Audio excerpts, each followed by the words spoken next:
Hello, Palladium fans. We are here today with another episode, and today we're actually talking about gaming conventions. Gaming conventions, they're popping up all over the country. There are always new ones, old ones are going away, and Palladium has the advantage of having been around for a long time. And Kevin, you've been to a lot of conventions. So I figured it would be fun just to say, hey, if you've never been to a convention or if you're thinking about going to a convention, what can you expect? What are some tips and tricks from a an industry pro, both as a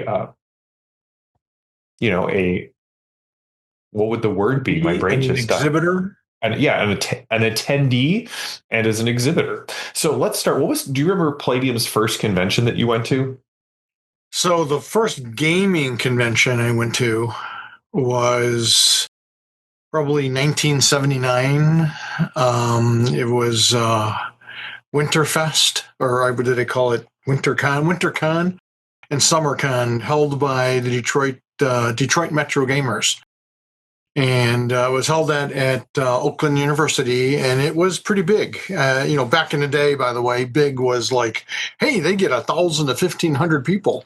Right. And the WinterCon got like a whopping 2,500. It was like, whoa, we have one of the biggest conventions here in Michigan, in the United States. Yeah. And it was pretty nice. I mean, they had a small dealer's room, and that's why I originally went to pitch like in 1980 or 81. That's where I went to pitch the Palladium Fantasy RPG. I wanted to sell it, to somebody, and nobody was interested but Judges Guild. And they weren't offering me enough, so I passed, and good thing, because there might not be a Palladium books otherwise. Yeah. But it was a lot of fun. It was held at, like I said, Oakland University. So I went to several of those, and that convention was so big, and they had the Detroit Metro, or the Metro Detroit Gamers had such a wide following that back in the day, Origins would travel to different cities every summer. And we were the 1983 or 1984 convention. I say we because I was involved with it, but I mean the Metro Detroit Gamers, MDG. They went in. They're the ones who orchestrated most of it, but Eric Wojcik and I and Matt Ballant and a few others were involved because we were part of the gaming scene. Yeah. Well, I mean, your Detroit Gaming Center was like a little mini convention every weekend from Oh yeah, for sure. Yeah, that didn't even count yet. The Detroit Gaming Center, the DGC. We would have 200-300 people show up every weekend, and when we threw our festivals, we'd get 600-700 people. Yeah, we had Oktoberfest and stuff like that. So yeah, it was. I mean, Detroit was a happening place for comic books in the 60s and 70s and 80s. And then it was a happening place for gaming in the late 70s through the 80s. So yeah, it was pretty cool. Detroit just seemed like it picked up on these, trends for some reason. Yeah. So that was cool. And then my first big con was Gen Con in Lake Geneva. Oh yeah.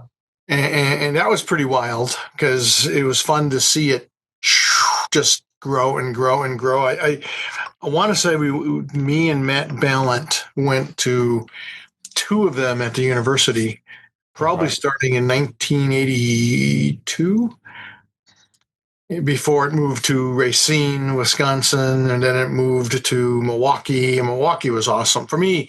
Those were the glory days of Gen Con, because it seemed like it was just the perfect size. They were between like 20 and 28,000 people would show up. By today's standards, that's a decent con, but what would be considered a big-ish con. But I mean, Gen Con's what, 75, 80,000 now? I think they're getting close. They're pushing 100,000. Yeah. So like Racine's my old stomping grounds, and I went to a couple in Milwaukee, and I mean, that was my Riffs group. We would meet at my buddy's house in West Allis every weekend to play Riffs. And then a couple of years we went into Milwaukee and went to Gen Con. So I probably saw you there, and you probably saw me Probably. there. I was probably one of many nervous teenagers who was like, "Oh, thank you so much for making this." But yeah, no, that scene was really cool, and so and it was at Gen Con where I got to meet all kinds of other artists, writers, publishers, and that's the thing. As far as like which cons should you go to, it kind of depends on what you like. Like Gen Con, this is no slam against Gen Con. In my opinion, Gen Con's almost too big. Same thing with San Diego Comic Con. Yeah. I went to San Diego Comic Con in, I think, 1999 or 2000. And I was wowed by it then because it was the first really big con, and they only had like 50,000 people attending. Yeah. And it was like crazy. I thought then, but it was still mostly comics and mostly fun, Yeah. and it felt fanny. It felt Yes. fanish. I got to meet a bunch of my favorite EC comic book artists. Guys like Jack Davis and Yeah. Jack Kamen and a whole bunch of great artists, and Marie Severin, and it was really special. And the bigger the cons get, the more kind of corporate they get, the more unwieldy they become. Like Gen Con, it's almost Gen Con and San Diego Comic Con are great examples of what I would call spectacle conventions. Yeah. You go there, you're fighting the crowds. Mm-hmm. Um, it's one of those weird things where Gen Con's gotten so big in the exhibitor room that, if you see something you really want, you better buy it then because you might not be able to find that booth again later. I know that sounds crazy. No, it's massive. And there was a difference. I would say about 10 years ago when I went with Ulysses, and obviously before then, my last big Gen Con that I went to before then um, was probably 2 or 3 years before that. There was a different feeling. It was large, but there was still the feeling of, A, if you were in the exhibitor hall, one, everyone there was a fan. They were willing to make deals. You could go up to anybody and you could make a trade. I made a trade with John Wick for 7th C second edition the day it came out at Gen Con. And I got like Cool. a nice leather bound copy and he signed it and I traded him some Dark Eye books from my booth. You also got the feeling like, hey, this was the show where you could get something 6 months in advance. Like this was the show where like Fantasy Flight Games was like, this is what's coming for X-Wing, and this is what's coming for our board game line. And the Rio Grande Games guys were always just trying to sell as much stuff and give you just the best deal because they just didn't want to take any of it home. And that has changed. I would say that 95% of the booths at Gen Con are like, no, like we're here. This is our storefront for the weekend. And I'm not saying that's a bad thing. It's just a different feel. It is, well, and I think a lot of the creators don't show up anymore. I mean, we do, Chaosium does, but it's harder and harder to find like the key creative people or publishers actually there. And the irony is sometimes, or a lot of times, they are there, but they're kind of wheeling and dealing. They're really not forefront with the fans. They're not really signing books and meeting with people. If they are, it's like meet so and so between 1 and 2:30 and get your autographs while you can, kind of thing. And as opposed to like Palladium, where we're there and we try to bring in a couple other, creators, writers, artists, and we're there to sign books and chat with our fans and stuff. But that's sort of a dying art.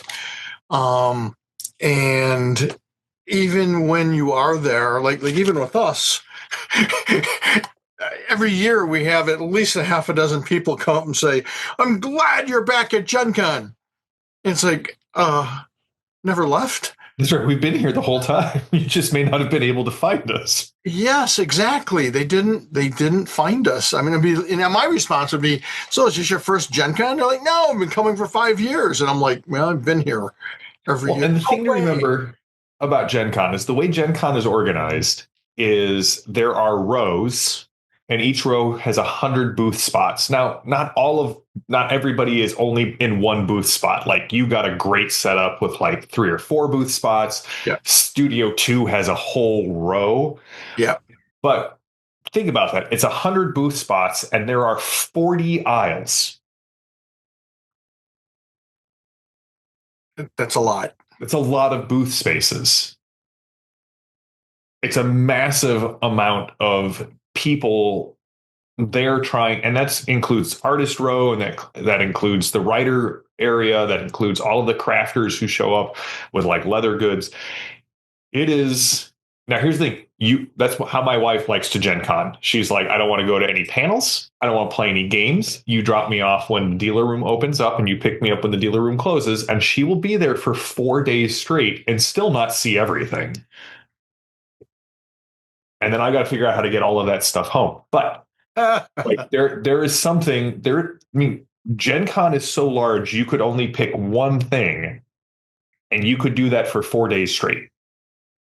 Like it's an experience, but it has lost some of, like you said, kind of it's more of a spectacle. It's more of a production all around, as opposed to the annual time that we all get together and have gamer Christmas. But in some ways, I think that's kind of a good thing because you want to have that special Yeah. spectacle event that attracts new people and catches the news and that kind of thing.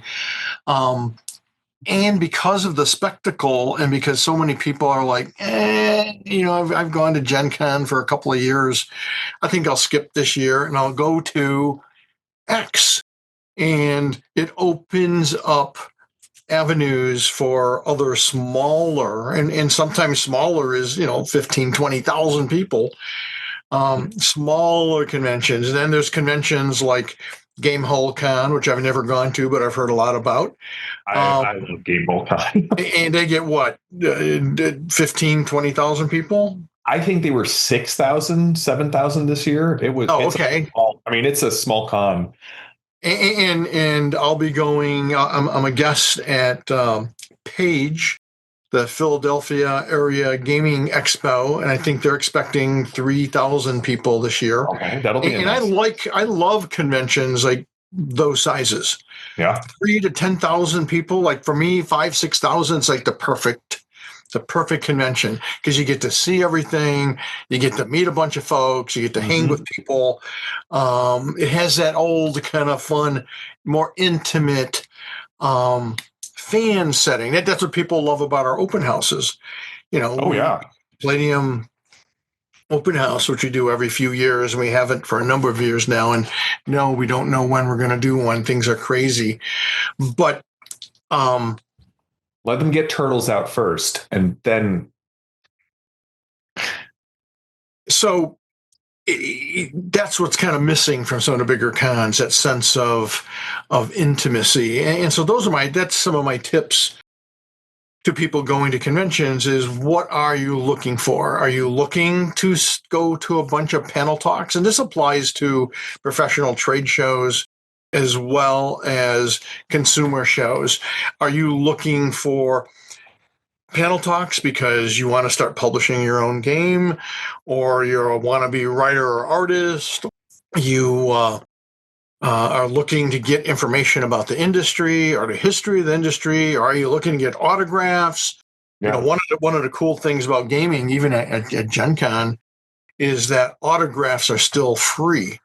For the most part. I mean, I could be wrong. Maybe people charge, but the conventions I've been to, they're always free. We never charge. They're always free. But at a lot of the comic book cons and these multimedia cons, like all the big official Comic Con, they'll have their media guests and stuff, and you're paying for, you're waiting in line for God knows how long. You're paying $20 to $200 for an autograph, depending on who it is. Yeah. it's just kind of crazy, but it's cool to get autographs, and some people aren't into that, and that's cool. Personally, as a guy who grew up in comic book fandom and sort of peripherally science fiction fandom, I love meeting the creators. I love hearing their stories. So I would go for the panel talks. I would love it if, you could stand and talk to them at their booth or at a signing table, without holding up the line if they were available, or you ran into them in the hall, and they were willing to chat with you for a while. Yeah. I loved hearing those kind of stories and what's going on and what they had to share. One of my favorite experiences of all time it was awesome when it happened. And it just, you know, 55 years later, it still sticks with me, which was meeting um, Gene Roddenberry and Majel Barrett at a Detroit Triple Fanfare comic book con. And it was one of the first multimedia events awesome. where they would bring in, Yeah. film guests and stuff. And I'm like, oh, oh. Plus they would have, 24 or 36 different comic book people like Jim Steranko and Neil Adams and everyone who was anybody they would bring in. And then at another Detroit Triple Fanfare, a huge highlight for me was meeting George Romero, the guy who created Night of the Living Dead. Yeah. And, us fans got to see a sneak preview of his upcoming movie, The Crazies, which the remake is awesome with Tim Oliphant. If you get a chance to see I it, love it Tim came out a Oliphant. few years ago. But Yeah. yeah, I think it's great. It's a great movie. I like the original movie as well. We got to hear how he made his movie and the little tricks he did, and the budget, and how tricky and difficult it was. And that the Night of the Living Dead gets a lot of accolades for having the lead protagonist being a black man. Mm-hmm. And it was hilarious because Romero's like, I wish I really could take credit for it. He said, but it was just a matter of, we did auditions and he was the best guy. He was the best guy for the role. It Yeah. didn't matter to me that he was black or white or whatever. He was the guy. And he goes, I really didn't have, social statement, on my mind at the time. He goes, I'm glad it turned out that way. And I'm glad people appreciate it. He goes, but honestly, I just picked him for his talent. So there are just moments like that, in some of these other interviews. I've talked about, the moment where we met this young artist who wanted to show us his portfolio he was taking to Marvel. And it was Jim Starlin, a guy who would go on to create, Thanos and a whole bunch of other characters, Drax the Destroyer and Gamora and all that. It's like, this guy would go on to become a major comic book icon. Yeah. And, there's that beautiful little moment where we're just standing around talking comics and art. And we had our crappy portfolios because we were younger and not anywhere near as good as Jim Starlin. And, he walks up and like, hey, you guys are artists. Could you give me your opinion? And it was just like, that's awesome. Yeah. Another awesome moment for me was the first time I met Jordan Weisman Oh yeah. from FASA. And when I got to meet Steve Jackson and all these other people, Greg Stafford, the first time I met Greg Stafford of Chaosium. Yeah. He tells me the story about how he got, this famous artist to do a cover for Ringworld. And it's just great to have these little moments. One of my favorite moments of all time is I had been talking to Mary Parkinson at TSR. She was the head of the advertising, or one of the major people in the advertising department. And I had known Mary for a couple of years, and I'm at Gen Con and I'm talking to her.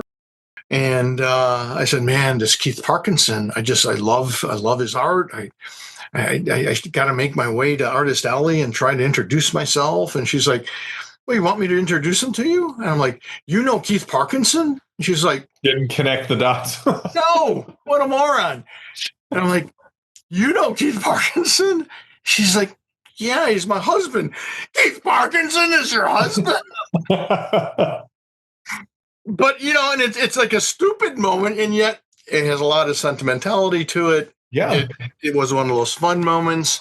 Meeting Brom. Brom was an awesome human being. It was just Larry Elmore. I mean, it just goes on and on and on. I mean, I'm leaving out, 2/3 of the people that I've met. If I do that, this will be a 3-hour, interview. And that's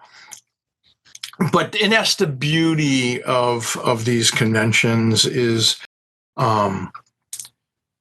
you get to meet people. You get to meet people you admire. You get to meet people that you respect their work. Most of the time they're very nice people, and that goes for fans too. I mean, you can meet a bunch of folks who are up and coming, and make connections with them. Or, hey, you live just 2 miles from my house. We should game together. It's just, and plus you get to try other games. And again, so these are the things for gamers. How to pick a convention is which ones has games. What do you want to go? So we talked about if you want to go and learn stuff or meet people or get history, but most gamers are going to game their hearts out, to game till they drop, and nothing wrong with that. There are many a convention in my youth where, and not so youth, where I'm up till like 4 in the frickin' morning. And it's fun. Just make sure you get enough rest to drive home and be safe. Oh yeah. Well, But and you can find conventions now specifically around specific games, right? North Texas RPG Con is totally for old school games, and one of the ones in my local area, Chupa, is a huge Savage Worlds convention. Like you can find, and we're not just talking about, well, I've got to go play, the biggest, most popular games in the world. No, there are people who are like, I just want to get as many people playing this game as possible. And you can find conventions like that throughout the country. Oh, and it's a great way to discover different games. Like, hey, I've never played, Rifts or Call of Cthulhu, but I've heard a lot about it. Well, hey, here's a game being run. Just bear in mind that maybe the guy running it, ideally, they're really good at what they do. Not always, because you got to remember, a lot of people running these games are volunteers. They're just gamers. And, some are great game masters like anything else, and some are less than great. I've had experiences like that, and it is the case that a lot of people are just fans of the game, and many game companies, and this is a tip to keep in mind when it's getting near convention season.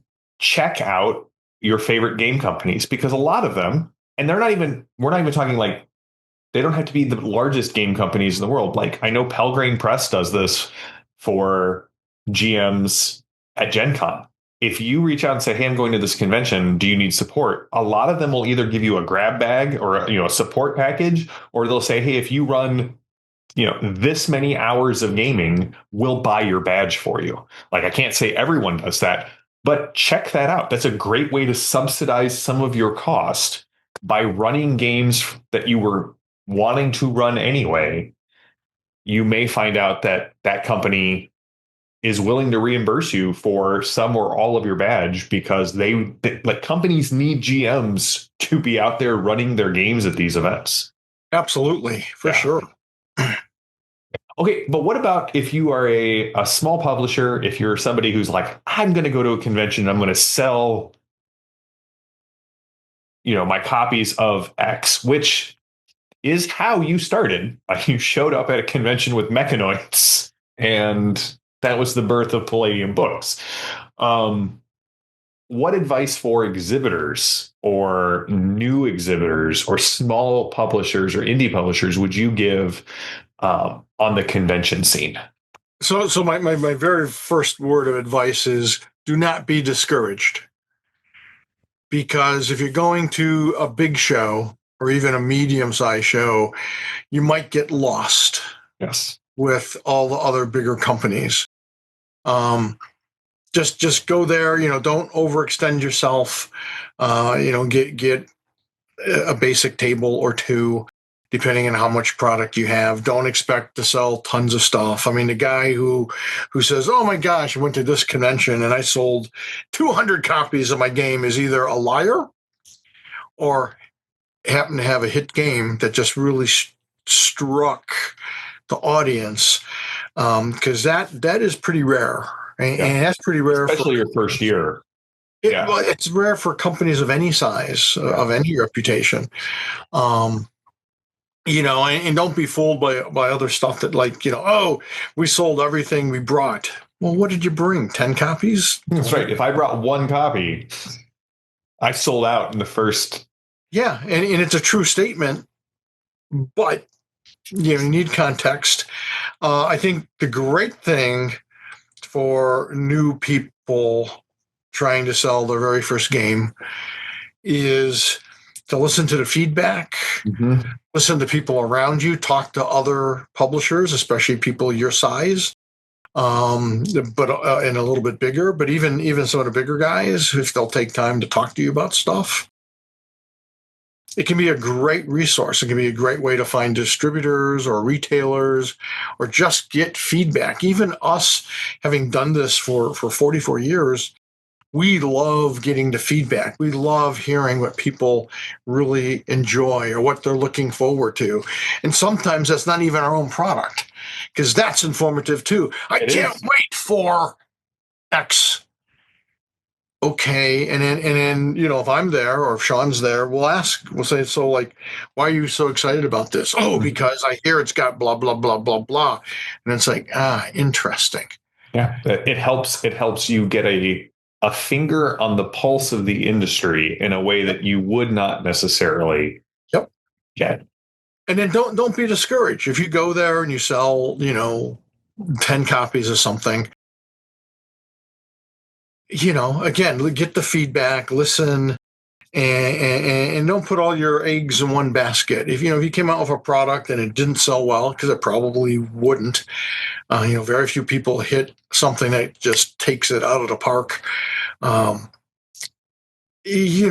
Learn from your experience, learn from the convention, learn from everything, and then apply those things to your next thing. And if you produce something and you thought it would be a big hit, and it tanks, or it's just a modest success, like the Mechanoids, great example.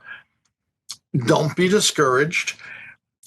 What's your next big idea? Don't pump everything into that product, especially if it's not hitting the audience.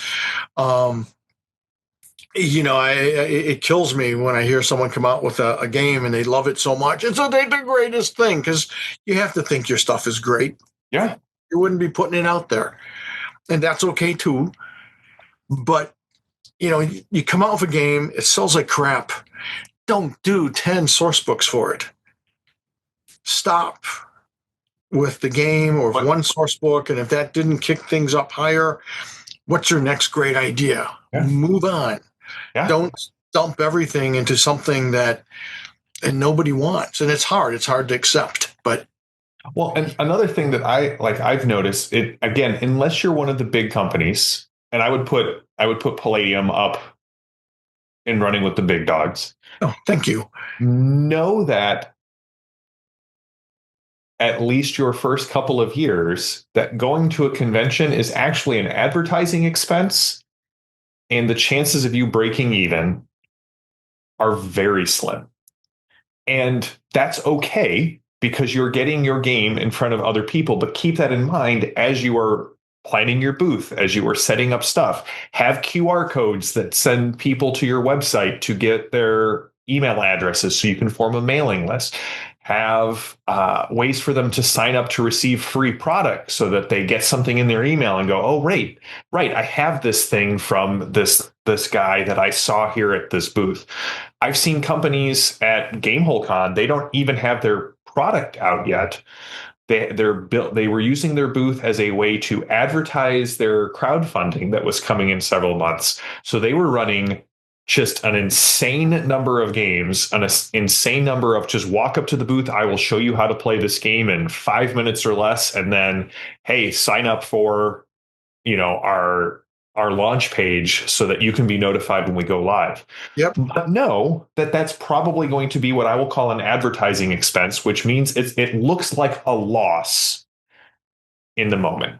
I think most conventions, even if you're a bigger company, they're so expensive to do. Like Gen Con's like just hideously expensive. Unless you have something that's really hot or a brand new release that just flies out the door,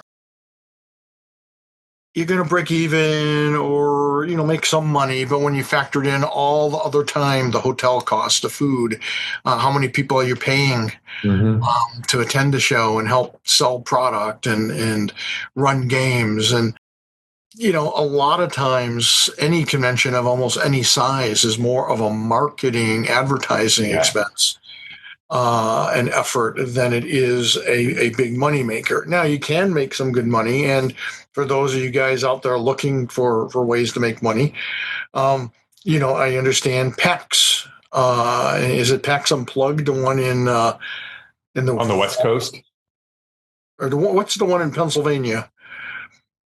I think I don't I Yeah, I've which not attended any yeah. of the PAXs, but I hear they're really good, and I hear the one that's in like it's always in the fall, October, November, December. Um, it's supposed to be really good. People make lots of money there. Really? Uh, yeah, it's supposed to be great. I highly recommend it. Based on what I've been told from very reliable sources and friends within the industry. For me, it was always rough because I want to say it was always around one of the big holidays, Halloween, which was big for me and Kathy, Mm-hmm. huge for me and Kathy, or Thanksgiving or something. And it's just like, Pennsylvania ain't exactly close. I mean, it's great if you're just flying in and shipping stuff, but then Yeah. you have to set everything up at your booth, and that's a pain in the neck. And so as an exhibitor, there's a lot of things you have to take in consideration. Your time, like going to a big convention.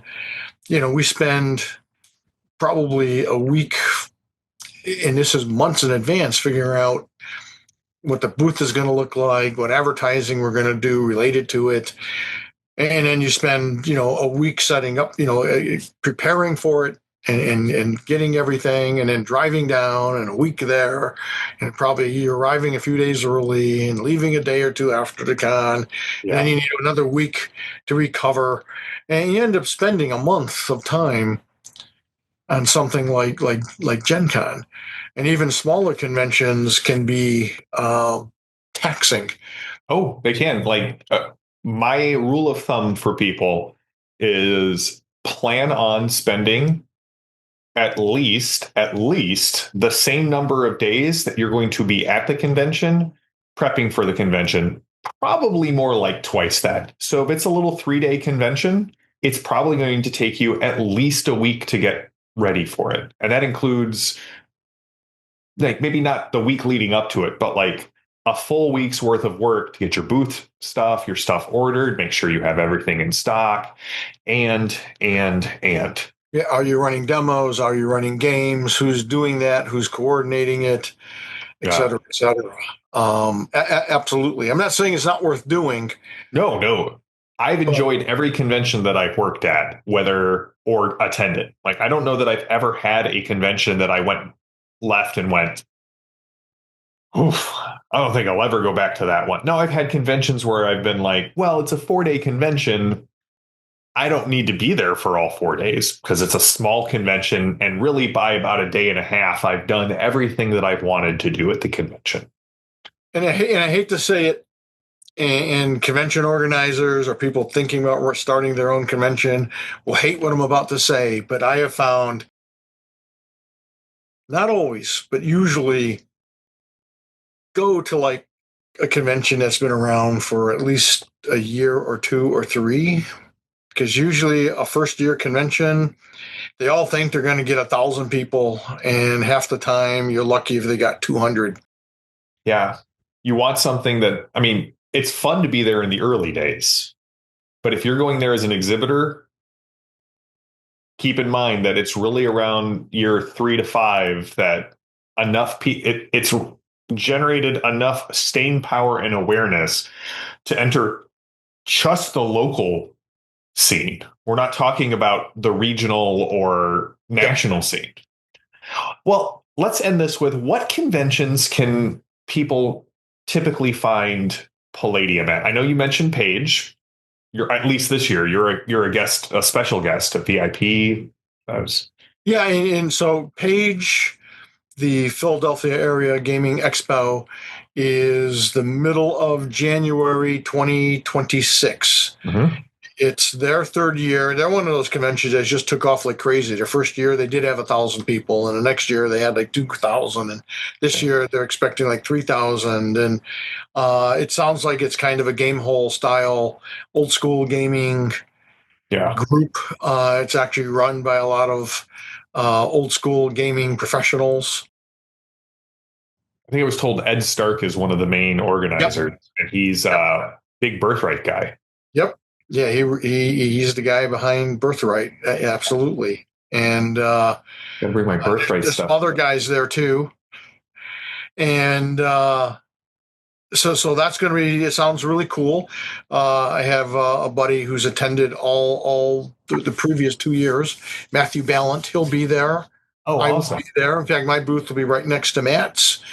Um, and I am not sure what all I'm bringing yet. Obviously, Ninja Turtles and some other stuff. Maybe some original art. They keep telling me bring original art and some old out of print, Palladium and Rift stuff. So I'll see. I have to ship it. That always scares me, shipping stuff. You don't want it to get lost. And but that's going to be cool. I'm on at least 2 or 3 panels, and then I think it's Friday night. I'm running a charity game, which will be my famous Lord de Silka game. I have pre-rolled character sheets, and I'm in that game. it's good, man. Yeah, so JM's going to be there. JM and Yeah. Michael will be attending, and like I said, Matt Ballant will be there, and some other people I know will be there, and it's supposed to be great. It's supposed to be a great con. Matt Ballant rants and raves about it. Well, So we're gonna hold you to it, Matt. We'll give our debrief sometime in February. All right, Paige, is it worth going to or not? All right, so that's January, and we know you go to Gen Con every year in August, yes, but there's a couple other ones that you can generally find Palladium at. well, we always go to the Lions Trade Show in September, but Yep. that's very much retailers. And then the last 2 years we've done Granite State Comic Con. And if they're crazy enough to bring us back a third time, we'll probably go. Because again, we'll have Ninja Turtles, and I think Kevin Eastman is one of the guests in 2026. That's always in the middle of September. Yeah. So we'll probably go there, and that's on the East Coast. That's Awesome. up in Manchester. And then we typically drop in a convention somewheres in between. If it strikes our fancy. I don't do a lot of conventions because it take up so much time. I need to be sitting here writing or running a business. Now, I have seen you in the wild at Chaosium Con. Yeah, yes. How could I forget Chaosium Con? I'm sorry, Rick. Yeah, Rick, I'm trying, buddy. Sean and I usually swing by for at least a day. At Chaosium Con, that's always in April. Yeah. And I'm trying to think what else there is. I think it's called Grand Con. It's gotten pretty big. It's in Grand Rapids, Michigan. Okay. I have not gone there. We hit some of the local convention comic book cons here and there. But again, sort of as things strike us and who might be there. Like if some of the turtle guys are attending, then Great. we'll go down just to hang and say hi and that kind of thing. But we don't do a whole lot. I know Anime North, which is in Toronto. I've been a guest there twice. It's a really nice con. It has a lot of cosplay. It's always Labor Day weekend, Oh, okay. which is good and bad because if you go out with your family up north or whatever to the cottage or you know that's not so great. But that's a cool convention. They've talked about bringing me in next year or the following year, Very cool. so that might be my other con next year if they bring it me in. But and I don't know if they will. For me, it's always fun because Ramon Perez and a bunch of other Canadian artists that I know are out that way. So in Well, we'll make Toronto. sure that we do little videos in the weeks leading up to the conventions that Palladium is going to be at, so that people know, hey, Kevin's going to be here. Tickets are now on sale. Because if you're going to go to Toronto, right? Like Paige, be there. that's Paige, be there. Yes, it's in the dead of winter, but it's supposed to be awesome, and I'll be there. that's That'll make right. it pretty cool all by itself, maybe. As of right now, which is the 11th, and this episode's going to go live on the 20th of November, there are 4 seats left in Kevin's game. You got a chance. So, well, Kevin, thanks for taking some time today and talking about conventions. And we'll be back in 2 weeks with another episode here on the Palladium Books YouTube channel.